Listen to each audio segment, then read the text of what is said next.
Few bands in modern rock have endured as much as Deftones, from internal conflicts and struggles with substance abuse to the devastating loss of a band member. Their journey has been marked by resilience. Despite these challenges and changing musical trends, they remain one of the most prominent names in rock and roll. If Frank Sinatra famously did it his way, Deftones have carved their own uncompromising path, proving themselves as authentic innovators in rock. In today's video, let's talk about their unreleased album, Eros. Let me know in the comment section, guys, if you want me to do more videos on Deftones. Before we get started, be sure to hit the bell notification icon and put all notifications on. I hear from a lot of my subscribers that they don't even get notifications when I post my videos. I would greatly appreciate if you guys did that. In addition to, of course, watching my videos and sharing my content. Formed in Sacramento in 1988, the alternative metal group Deftones have enjoyed a nearly 4-decade run that's seen them release 9 albums. Their most recent release came in 2020 with Ohms, that saw them cross paths with their much publicized unreleased record Eros. That album was famously shelved in the late 2000s, and while fans have heard snippets of it, it's not clear whether the full recording will ever see the light of day. Deftones signed their first major recording contract in the mid-90s to Madonna's label Maverick Records. Maverick, most famously around this time, had signed Candlebox and Alanis Morissette, who were selling millions of records.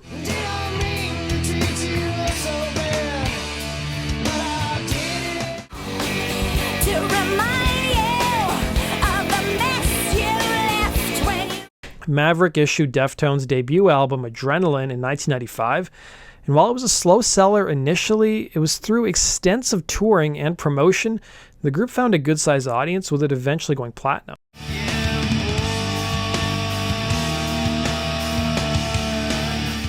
They returned 2 years later with Around the Fur, which also went platinum, and produced 2 singles, My Own Summer, Shove It, and Be Quiet and Drive Far Away.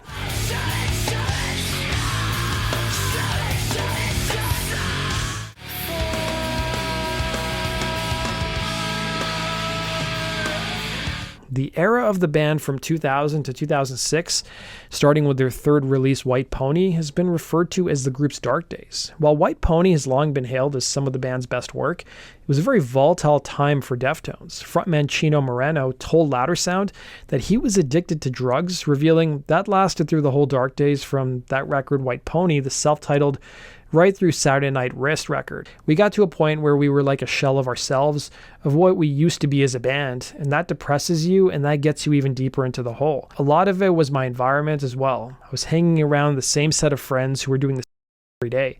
The band's 5th studio album, 2006's Saturday Night Wrist, was a very tumultuous time for the group. They were feeling pressure from Maverick Records to get into the studio. The label had been disappointed with their previous effort, their 2003 self-titled record, as it had failed to meet commercial expectations. The label pressured the band to also work with outside songwriters, with Moreno telling Revolver, "It totally broke my confidence. It was bad enough that I was a drug addict and had a low self-esteem already, but now I kind of believed that I wasn't even good at making music anymore. It was a lame situation altogether." Moreno was still addicted to drugs at the time, and his marriage soon fell apart. During these sessions, tensions mounted within the band, and Moreno and producer Bob Ezrin clashed as well. It resulted in the frontman leaving the group midway through the recording to work on his side project, Team Sleep. He remarked to Louder Sound, "The Saturday Night Wrist record wasn't finished, and no one was really driving the ship. Everyone was just coming in to record their part and leaving it to me to put it all together. I felt like no one else cared. Everybody else was in their own worlds." He added that Team Sleep was a good period of time in his life, as he got away from his toxic environment, and he was able to occupy himself with something else. It was following the touring cycle for Team Sleep, Moreno, who was now sober, came back to Sacramento, and immediately got back into drugs, and at this point he hadn't spoken to his Deftone bandmates in about 6 months. Things were looking pretty dire for the group. They convened at a hotel to discuss the future of the band, and the frontman recalled showing up strung out and late. His bandmates were about to leave since they were tired of waiting for him, but he showed up, with him adding what they told him, stating, "We know you're going through, but do you still want to do this?" And I remember thinking, yeah, I still want to do this. We didn't really get into specifics or blame. It was following the meeting that Moreno and his friend producer Sean Lopez went into the studio and started piecing together the unfinished record. Moreno added, and it worked. It came out, we toured on it, and we started as a band reconnecting, started to get into a good place. Everyone was clean. Chi was clean and sober, and Abe was as well. We were the toxic trio. Stefan never really did drugs, so it was time to go and make another record. It was the Eros record. We got 2/3 of the way done. Moreno admitted to Louder Sound that following the completion of his vocals for the group's self-titled record and Saturday Night Wrist, he told the producers he was working with that this would be the last Deftones album. He had contemplated quitting the group back in those days. Things were only made worse due to their label Maverick, and it was following the success of White Pony that Maverick realized that Deftones were good for maybe 2 to 3 high-charting singles per record, and they pressured the group to write more commercial material. But Moreno pushed back, telling Revolver, "I would always say to Maverick, do you guys remember that you signed us with a record called Adrenaline?" Upon Saturday Night Wrist's release, it was met with a positive reception and produced the single Hole in the Earth, which peaked at number 18 on the alternative airplay chart and number 19 on the mainstream rock tracks chart. The album, meanwhile, peaked at number 10 in the States.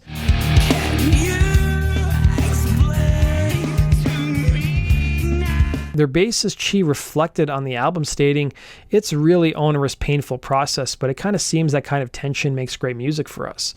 Work on Deftones' planned 6th studio album titled Eros began in May of 2007 and carried over into 2008 with a 2009 planned release. The band even gave fans a sneak peek of the record, playing the track Melanie live.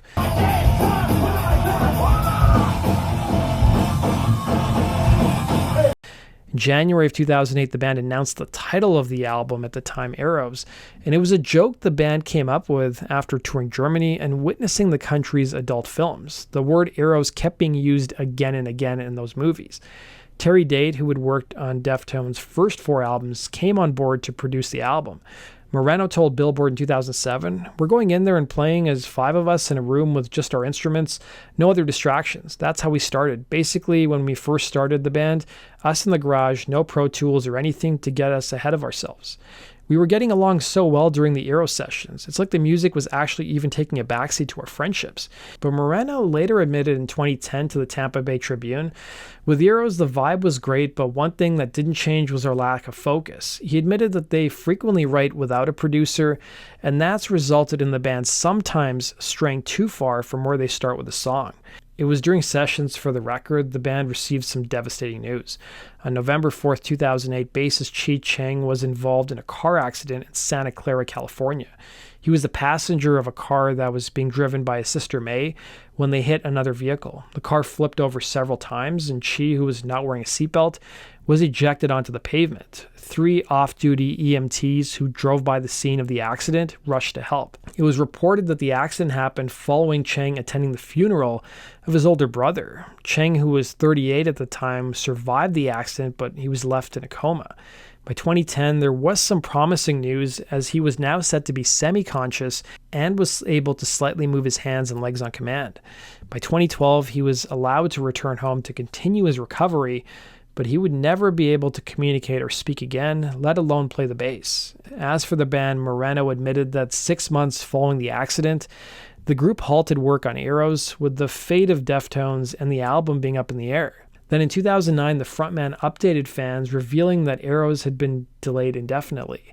While the announcement was disappointing, it did give fans hope that perhaps someday the album would see the light of day. The same year, the band met with producer Nick Raskulinecz, who had previously worked with Foo Fighters, Rush, and Alice in Chains. The producer was a big fan of Deftones' first 2 albums, but he wasn't impressed with the material they'd cultivated on Eros. He told the LA Times, "I knew what I wanted to hear, and I didn't hear any of that on the record he was playing for me. I don't think it was a bad record, but it just wasn't the right record." The band agreed with the producer and decided to shelf the recording, despite spending over a year working on it and $500,000.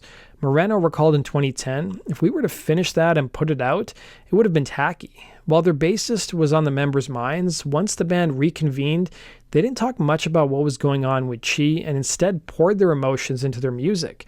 Moreno added to the press of Atlantic City in 2010, "Instead of trying to piece together what we were working on and trying to teach someone else, we figured if we wanted to continue as a band, we had to rebuild the infrastructure from the ground up."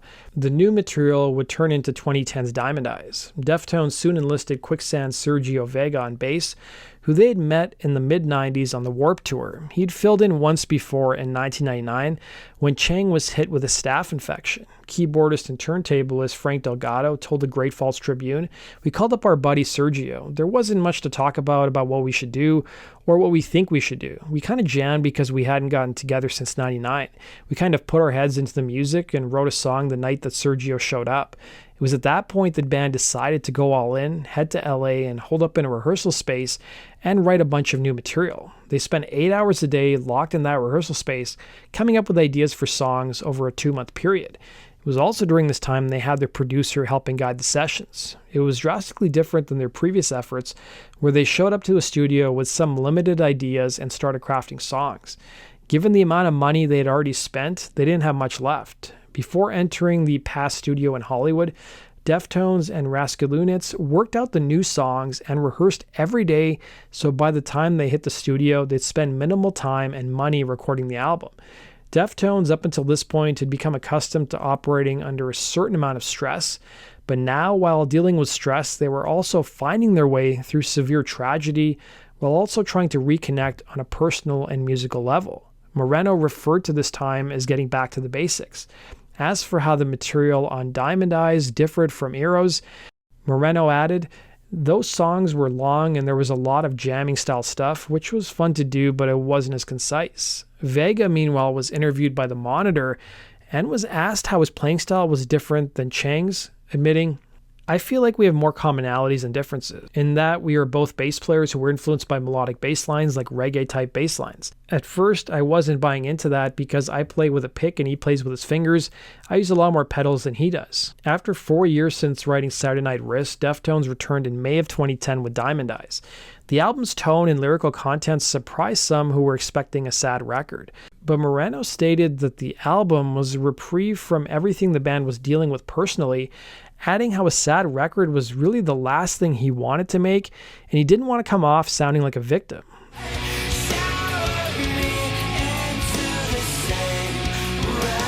The album peaked at number 6 in America while producing a few singles, including the title track, which peaked at number 16 on the alternative chart and number 10 on the mainstream rock tracks chart. Meanwhile, You've Seen the Butcher peaked at number 34 on the mainstream rock tracks chart.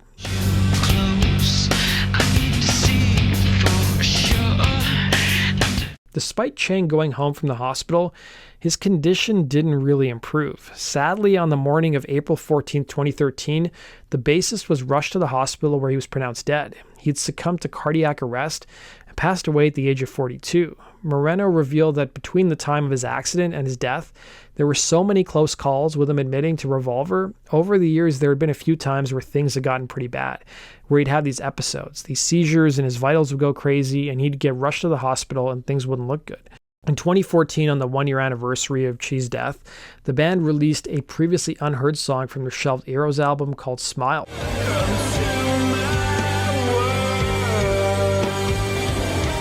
What may surprise you to know is that the bassist was interviewed by author John Wiederhorn in the book Louder Than Hell.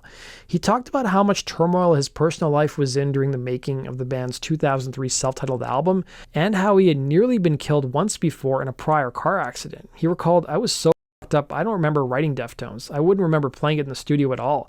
I was using every kind of drug except heroin. I was just broken up because of my divorce and I was going through the irresponsible route." He claimed that his bandmates threatened to haul him off to rehab unless he shaped up, and he did eventually get clean, and in the same book he revealed that he had a pretty serious car accident that may have foreshadowed his future. He told Wiederhorn he was driving down the Pacific Coast Highway and was involved in a collision with a car coming out of an access. The bassist ended up blowing out his knees and shoulders and was quoted as saying, "They had to airlift me out. I never lost consciousness. I thought I might die, but I was pretty comfortable with it. I thought it might be a drag for my wife and kids to go on without me." The band did return to the same studio where Eros was recorded, known as The Spot, for their latest record, 2020's Ohms. It was a studio that left the members with a bittersweet taste. It was their last space they collaborated with Cheng in. Louder Sound wrote about the band's studio space for Ohms. When it was time to start work on their new album, the band decided to revamp the area and assembled for a week of cleaning, carpeting, painting, and bringing in new furnishings. It held profoundly personal memories for each of them, of all-nighters spent playing music, skating on the inbuilt half-pipe, and sleeping in the lofts. There were great times and time spent living on the edge. During an interview conducted by the Brownwood Palm Beach New Times, drummer Abe Cunningham spoke about the effect of Cheng's death on the band and how they felt once he passed away, describing it as a relief, adding, "Honestly, the most emotionally draining and cathartic album was Diamond Eyes' record. Honestly, the most emotionally draining and cathartic album was the Diamond Eyes record, because that is when everything happened. His passing for me was a relief. For him, his family, for us. When the accident happened, it wasn't immediate. He was seriously injured and left in a minimally conscious state for 5 years. This is the first album of him not being there, but he's still here. He had a tremendous spirit, and he's here with us. I miss that dude more than anything." In 2020, Moreno gave fans an update on where things stand with releasing the album, telling Uproxx, "I'm not really quite sure if Eros will ever come out. It would take basically going in and finishing it. Anytime we get together, we're always sort of looking forward or creating something in the moment. So that would be more of a nostalgia kind of thing there. To open up those files would probably be heavy too, emotionally heavy, just because it's the last thing Chi played on. Not saying that we won't do it, but we haven't made any plans any time in the future to do so." As for how much of the album was completed, Moreno told The Independent that the music was 75 to 80% done, while lyrically it was about half finished. That does it for today's video, guys. Thanks for watching. We'll see you again in Rock and Roll Your Story sticker.